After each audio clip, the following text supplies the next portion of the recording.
May the words of my mouth and the meditation of my heart be always acceptable to you, O Lord, my rock and my redeemer.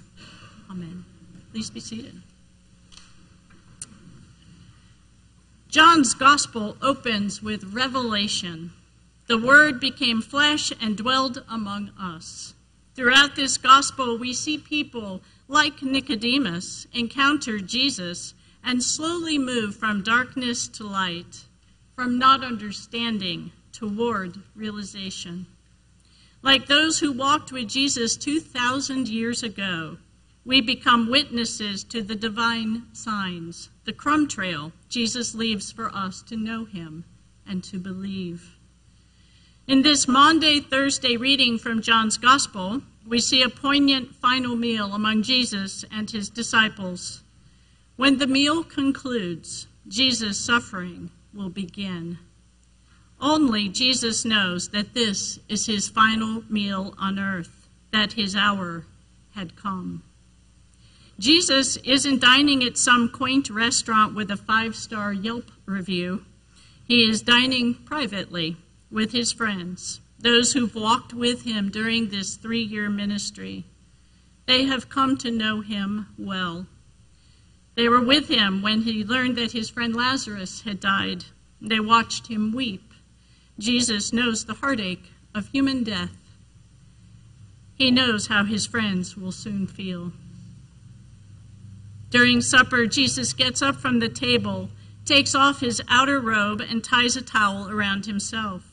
In that gesture, he takes off the clothing of a teacher and puts on the towel of a servant.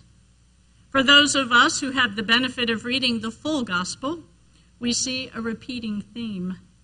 The Word, God, empties God's self and takes on human flesh to dwell among us. The teacher empties himself of status and privilege and takes up servanthood. Peter, bless his heart, is undone. The Messiah, the one who will rescue Israel, has no business kneeling on a dirty floor washing dusty feet. What is Jesus thinking?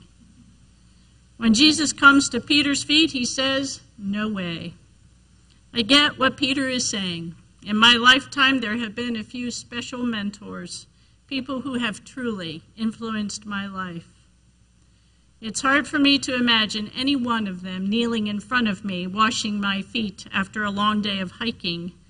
Like Peter, I would be much more comfortable washing their feet. Whatever Peter understands in this moment, it pales to reality. Jesus says to him, "Unless I wash you, you have no share with me." On Palm Sunday, our reflection pondered what the people around Jesus were expecting to happen in Jerusalem this week, and what you and I are expecting.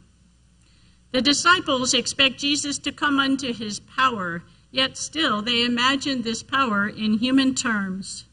Their imagination is in sharp contrast to Jesus kneeling and washing their feet. You can hear that disconnect in Peter's words, "You will never wash my feet." The religious authorities are not participants in this dinner scene. They are busy arranging for Jesus to die. If they were present, I wonder if Jesus would wash their feet. I wonder if they would be comfortable with Jesus washing their feet even as they plot his death.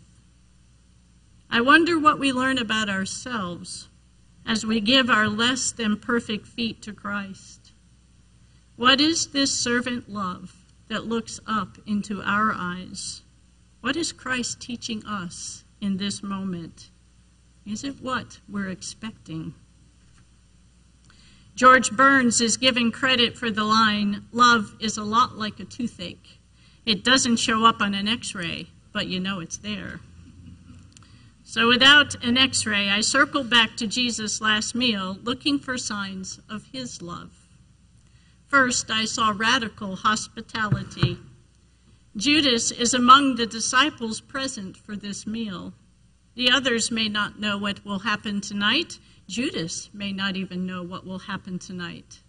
But Jesus does know. and he welcomes Judas to this table. Second, I saw foot washing. Why does Jesus do this particular thing on this particular night? Foot washing changes us. It is an intimate moment of sharing vulnerability and love, an outward and visible sign of an inward and invisible grace. In the Gospel of John and in our lives, foot washing is a sacrament.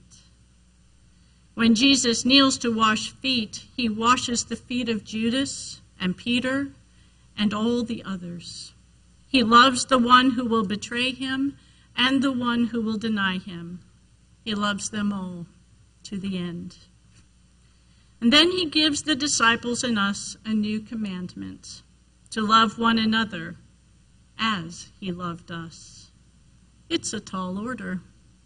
We are called to welcome everyone to God's table and to extend this table into the world. We are called to feed people knowing that some will bite the very hand that feeds them.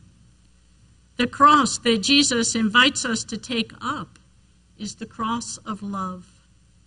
The longer I live, the more I realize the depth and difficulty of his invitation. Our lives are not perfect, and neither are the lives of those we love.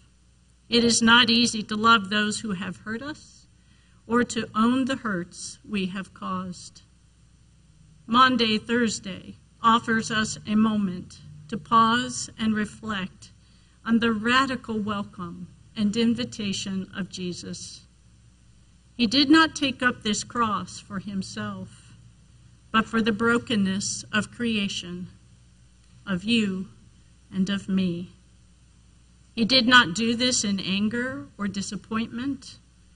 He did this with vulnerability, compassion, and a radical, unexpected welcome for all. Amen.